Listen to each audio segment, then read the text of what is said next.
Tony, as I mentioned, is from Detroit. He's a communication and political science major. I think on a given day he may see that leading him into sports journalism, but then again it also may lead him into political journalism. After you meet him in a minute, I think you're going to feel that he may be candidate material himself. To introduce our next speaker, Tony Black.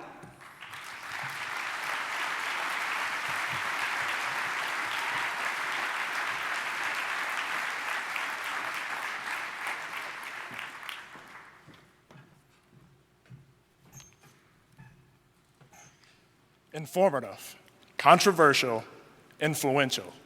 The next speaker is known for making noise in the public square by exhibiting these attributes. He was labeled on the cover of Time magazine as the man who has President Clinton's ear. You may know him from his numerous appearances on well-known cable channels, such as CNN and Fox News, providing in-depth political analysis. He has managed to become the author of 10 New York Times bestsellers, while still being able to communicate with citizens across the country through his local and online streaming radio show and video blogs that provide crucial information on current political issues. Some interesting facts about our next speaker are that as a political consultant, he has led 30 senators and governors, 14 presidents and prime ministers, and 1 president here in the United States of America into office. Making his 4th appearance here at the Western Conservative Summit, ladies and gentlemen, let's welcome Dick Morris.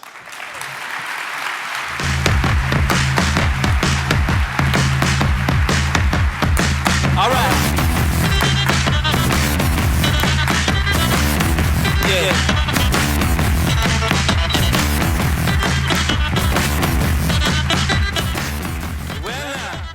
I'm here for my victory lap. I promised I'd come back after we defeated Obama and elected Romney, and here I am. Fortunately, this session is entitled Lessons from 12 and what we should take into the future. So my lesson from 12 is don't make predictions. I will spend 2 minutes on this, on that part of it. When I made the predictions, I was right. All of the polls had Romney ahead before Sandy. CNN had him ahead, Rasmussen had him ahead, Gallup had him ahead, CBS had him ahead. What happened, I believe, in the short term was Sandy. 15% of all voters made up their minds in the last 72 hours before the polls opened. And they broke 3-1 in favor of Obama, citing overwhelmingly his work in Hurricane Sandy. So for that, thank you, Governor Christie. But the seeds of this defeat were planted, I believe, back in the spring of 2012. And I think this is the true lesson we have to take away from it.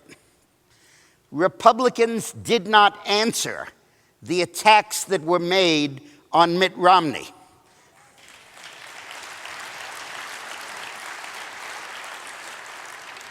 I once was in a Senate race here in Colorado, where we lost with a very good candidate because we did not answer the attacks. Always, always, always, always answer. Bill Clinton and I had a rule: never sleep under the roof with an unanswered negative ad. And the problem is that when Obama unloaded on Romney in April and May and June with the Bain Capital negatives, they struck very deeply. Voters hate negative ads. They don't believe them. But in the absence of any other information, they have to take it at face value. And the Romney campaign refused to answer that charge. Now, part of it was that they got themselves mixed up, and they answered the charges about outsourcing and about his record as governor of Massachusetts. And neither of those were the central thrust, because Bain Capital went to the core of who Romney is and took his issue of the economy and jobs and rebutted it. Not that Obama was going to create jobs, but that Romney would create jobs, but not for you. And as a result, it took that issue away from Romney. Now, why didn't they answer? The first is the Republican consulting community does not believe in answering negative ads. They believe that's like a turtle going over on his back, that's surrendering the momentum and the control of the race. And that is wrong. We lost at least 4 Senate seats over the last 2 cycles because of that doctrinal problem. And the consultants do not understand that you have to answer the negative in order to go ahead and throw your own negative and throw your own positive. And there were incredible answers. There was one place called United Steel. I wrote an ad and I begged them to use it, where United Steel was being put out of business by Chinese competition. Romney went in and he said, hey, instead of an old blast furnace, why don't you put in electric arc technology that'll produce the steel for less than half the price? And instead of these big ingots, take thin specialty steel that can be used in high-tech industries. And then he got the money together, he put it up, they converted, and now they're the 5th largest steel company in America, 6,500 employees, average pay $85,000 a year. That never made it onto television. And in that moment, I believe we lost the election. Now, there were other institutional reasons why we didn't do it. And you got to understand those because we got to make sure it doesn't happen again. The Romney campaign was out of money because they'd spent it all in the primary. And they had a lot of money, but it was earmarked for the general election. They couldn't spend it till after the Republican convention. And all the money that was in PACs and 501c3s was money that could not be spent, except for a portion of it, on overtly political communication. So they ran negative issue ads against Obama, but never felt able to answer the Bain Capital for fear of their tax-exempt status. I kept telling them the IRS will cut you slack.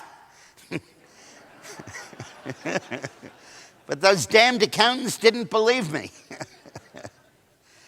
But let's make sure we don't make the same mistake again, because we can't afford to. Now, I believe that one of the key things that is before us right now is that we have got to flip the Latino vote from going against us to what they almost did in 2004, which is to vote for us. Bush lost the Latinos to Kerry by only 10 points. Obama carried them by 60 points.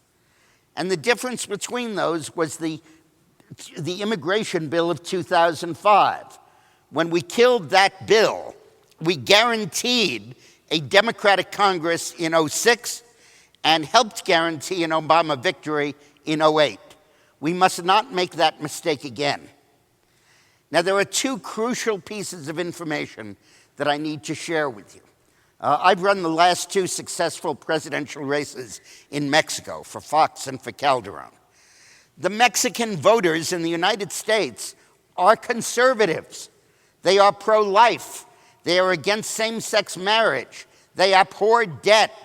I did a poll where I read them a question, Latino citizens only. I'm afraid that the Democrats are replicating the policies of the leaders we used to have back in Latin America. Handouts in return for votes financed by debt. That ruined my country, and I came here, and I don't want to see it ruin this country. And 63% agreed with that.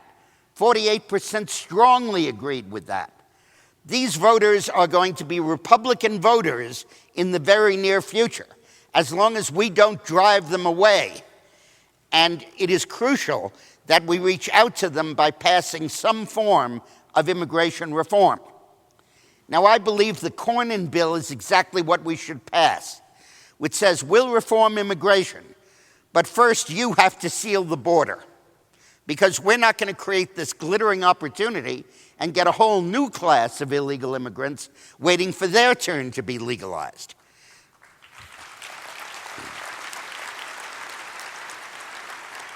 And the Cornyn bill doesn't mean just best efforts or appropriate the money. It means 90% of the immigration has to be cut off before the legalization process can begin. And you know what? Latinos in the United States support that. Nationally, my poll showed 57% support that. I was just talking to Ted Cruz, and he said that in Texas, it's over 70% support that approach. Latinos who are here and are citizens and are voters support border security, and they see no problem with putting it first. So I believe that what has to happen is that the House has to pass the Cornyn bill.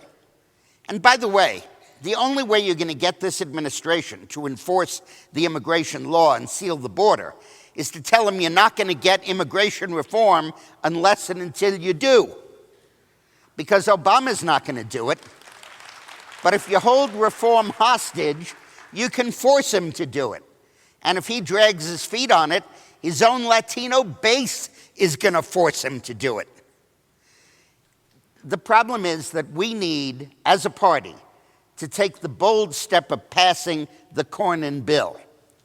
Now, I think all of the Republicans in the House probably would do that. But they're scared to death that when it gets to conference committee, and you have the Senate bill, which says legalize now and worry about border security later, just spend a lot of money now on it, we don't care if it works or not, and the Cornyn bill that says it's got to be sealed up tight before legalization begins, and you go to conference committee, we're going to get killed, and Democrats are going to pass their version of the bill. But they are not, because we need to understand the political dynamics that are at work. The Latinos, who the Democrats rely upon, will not accept the opposition to the Cornyn bill. And the Anglos, who live in Democratic districts, will not accept going slow on border security. They're both going to say, we have a perfectly good path to legal immigration here in the House bill. It gets us there. We support what it does. And when you say you're going to stonewall and not pass the House version, you're antagonizing us. Because as Anglos, we want the border security. And as Latinos, we want the border security in order to get legal immigration. And we're willing to support that. And I believe that the Democrats in conference will not be able to sustain that position. That's the case I'm going to be making over the next few weeks. Now, when we look at the macro picture of how we defeat the Democratic Party and how we retake the Senate, we need to let the consequences of Obama's policies happen. We need to get out of the way and let every bad thing that's going to happen to the United States because of what Barack Obama has already done, happen. And then, when the country is so totally fed up with him, so totally sick of it, when the young people understand that they now have to pay a fine if they don't get insurance that they don't need and don't want, and that if they do get that insurance, they have to spend 10% of their pre-tax income on it before they get a dime of subsidy. If the old people understand that they will not be able to get the medical care that they need, that they used to get under Medicare. If all of us understand that our premiums are going to double, and we actually see them double.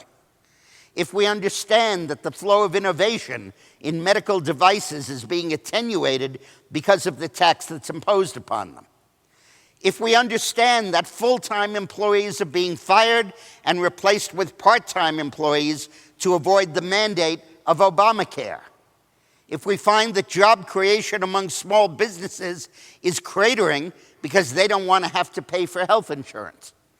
When we look at that panoply, everybody is going to understand what's wrong with Obamacare.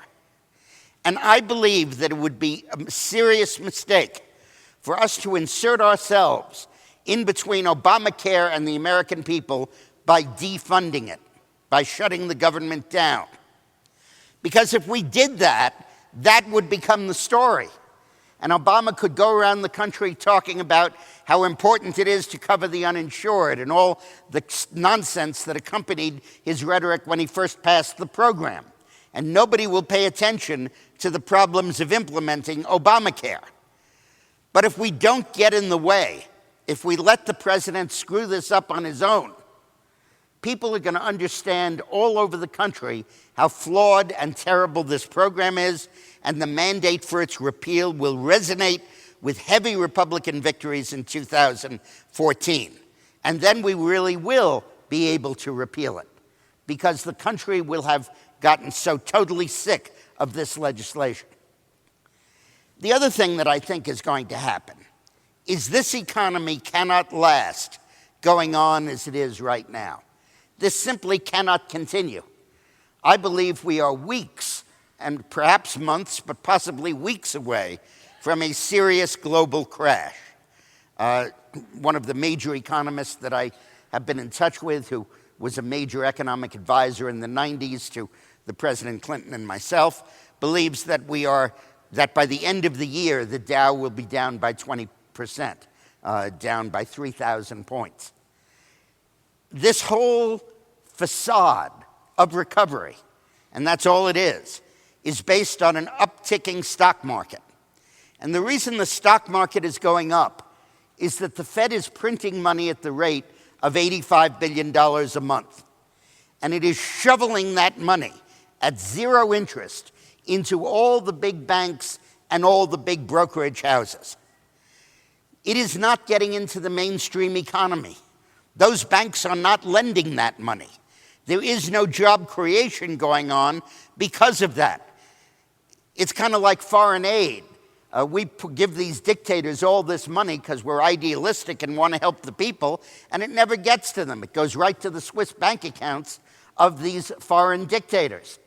Right now, this money is going right into the pockets of the banking and brokerage house executives who are making obscene amounts of money, and the money is not flowing into the rest of the economy. If all they did was make a lot of money, I wouldn't care. But the problem is that they're gamblers. They take that money and they put it in the stock market, and they put it in the derivative market. And they bid up those markets to a point where they become completely unstable. It creates a boom in the stock market, up to 15,000 now, going higher. And at some point soon, they're just going to take their money out, and the whole thing will come crashing down, and everyone stuck with stocks will be stuck, but they will have gotten their dough out. And at the same time, they're investing this money in the derivative market. A derivative is simply a bet. I bet that the Rockies will win the pennant. That's a bet. And somebody can bet against me and we'll put up the money. And in derivative, it's called because you're deriving it from another index, like the standings in the National League. And there is currently $1.4 quadrillion bet on the derivative market globally. To give you an idea of the size of that, the GDP of the planet Earth is $80 trillion. This is $1.4 quadrillion. They always say, what comes after trillion? Don't tell Obama.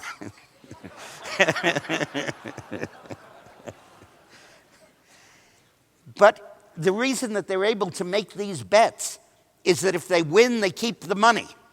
And if they lose, they're too big to fail, and the TARP bailout is an implicit guarantee of a future government bailout, not just by the Fed, but the European Central Bank and perhaps even the Chinese.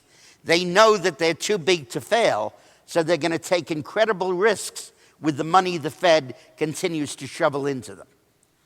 Now, economically, that means that there is going to be a crash. Every boom is followed by a bust. It just happens. And in this case, because the boom is not anchored by real economic growth and job creation, the likelihood of the bust is very, very imminent. I believe that by the time Barack Obama leaves the White House, he will be synonymous with Herbert Hoover.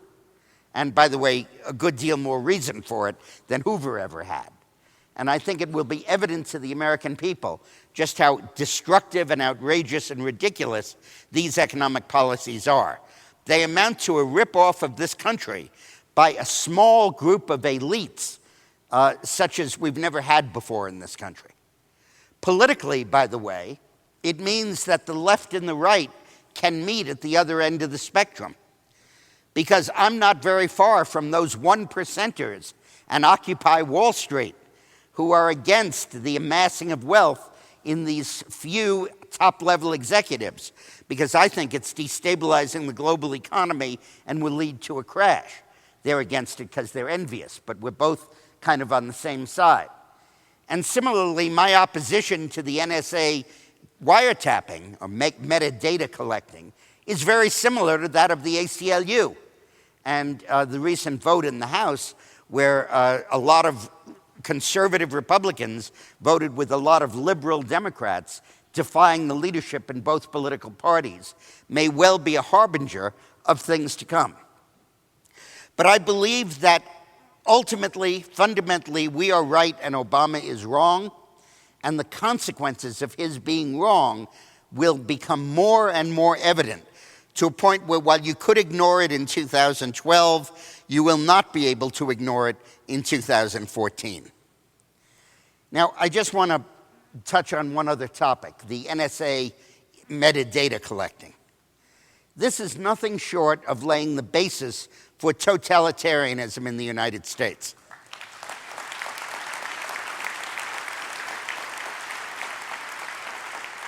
And I excoriate those congressmen that voted to let the NSA spy on you.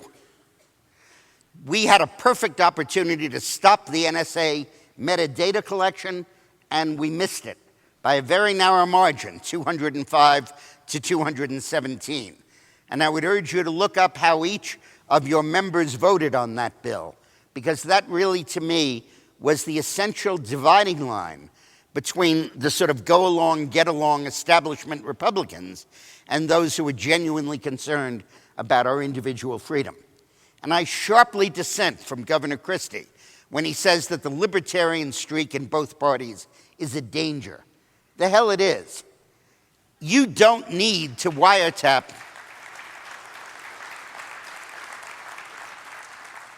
Look, we're all against crime, right? If there were no search warrants required for eavesdropping, searching, or searching a house, and we could monitor every single phone call and listen in, there would be no more crime, right? I mean, we could stop it completely. There's no crime in a fascist state. But we're not willing to pay that price, even though we oppose crime. And this is a price we should not be willing to pay.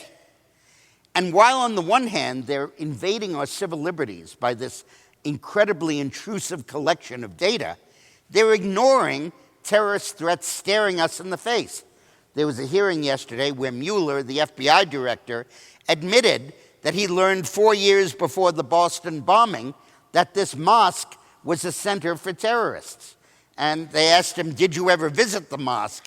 And he said, oh yeah, it's part of our Hispanic outreach program. I mean, not Hispanic, a Muslim outreach program, just like we do for all religions. And Louis Gohmert in the House said, well, how's your Buddhist, Jewish, and Baptist outreach programs going? But we do not need to sacrifice our liberties to remain free of terrorism. Just look at the stuff Ray Kelly does in New York. Look at the way you should handle it when you track down terrorists. And we do not need this level of invasiveness of our most fundamental beliefs. Before I leave, I just want to pay tribute to a person who's in the audience who I've done this 3 times before at these sessions. This is my 4th appearance. But I want to pay tribute to Senator Bill Armstrong.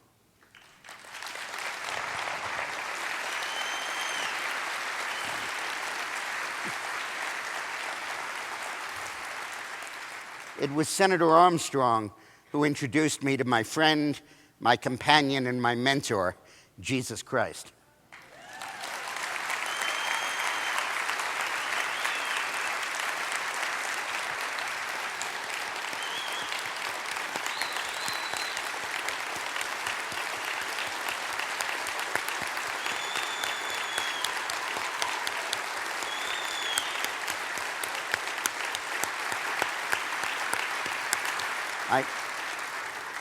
I literally once sat down with him in 2002, 98, somewhere around then. We were working on a campaign together, and we had dinner together. And I literally asked him, how can someone as intelligent as you believe in God? Literally asked that question. And you know what? He answered me.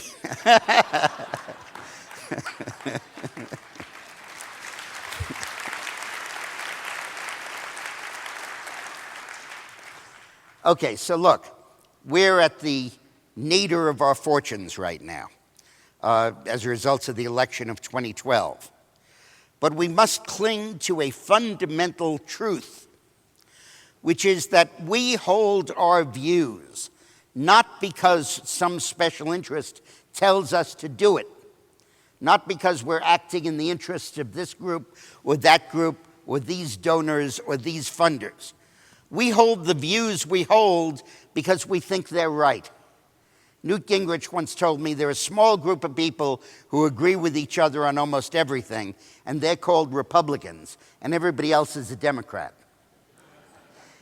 And we are correct. We are right that you can only achieve job creation if you lower the tax rate. We are right that you will not have wages and worker income until you improve productivity, and to do that, you have to increase investment, and to do that, you have to cut the capital gains tax. We are right that when you give money away at zero interest rate, nobody's going to save, nobody's going to invest, nobody's going to lend, there won't be productivity, and there'll be stagnant incomes. We are right in the views that we hold. We are right that climate change, as draconian as has been portrayed to be, is an artificial menace that really is never going to come to pass.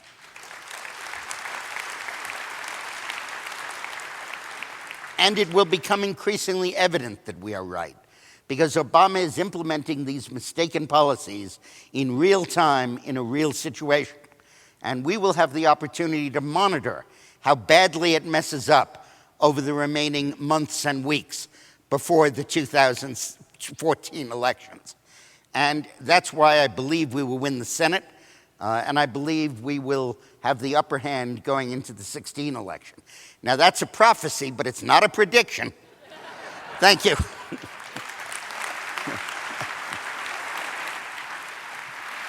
Dick Morris, 4 summits in a row. Gosh, it wouldn't be the summit without you, Dick. Welcome back. Thank you so much. Dick, let's take a question or two. Oh, sure. Say, on the board, have we got some texted questions that have come in for Dick Morris? Earth to Paul Edwards, how are we doing? First one should be, what the hell happened? How can we really repeal Obamacare in 2014? Since you have made some news by respectfully disagreeing with Senator Cruz and his colleagues who say do it through the continuing resolution in a few weeks from now. How should we do it, Dick? Look, at the end of the day, the government's going to reopen and Obama will be president. And he is just not going to budge on this. I ran the Clinton side of the 95-96 government shutdown. And the entire Republican strategy was predicated on the idea that Bill Clinton would back down. And I knew he wouldn't. And they had no plan B.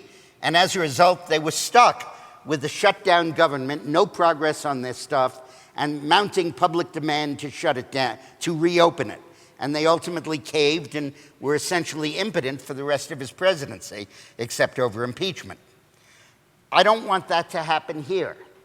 I believe that Obamacare will destroy itself because it makes such impositions on the people of America.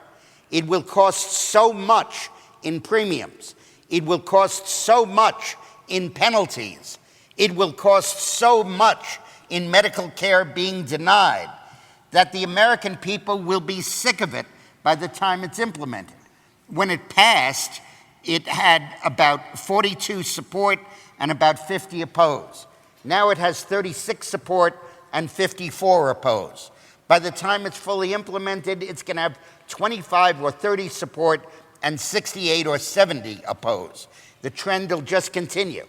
That will deliver us enough votes to win and control the Senate, and it will scare the hell out of the remaining Democrats enough that they will force Obama either not to veto the repeal or will feel in their best interests they better vote on an override. So at least a cessation of implementation. So I believe very strongly there is a time to shut the government down. There is a time to hold the line on funding Obamacare. But it's after the public has seen it. Hold your fire till you see the whites of their eyes. Thank you. Dick, Our staff cartoonist and portraitist, Ben Hummel, finds you leaning to your right. What could be more characteristic? Take this home for the Dick Morris Art Gallery. Good. We love you. Thank you. You know, while I was working in the White House, President Clinton took a trip to Australia, and he sent me home as a gift a boomerang. And he said, oddly, you throw it tilting it 10 degrees to the right.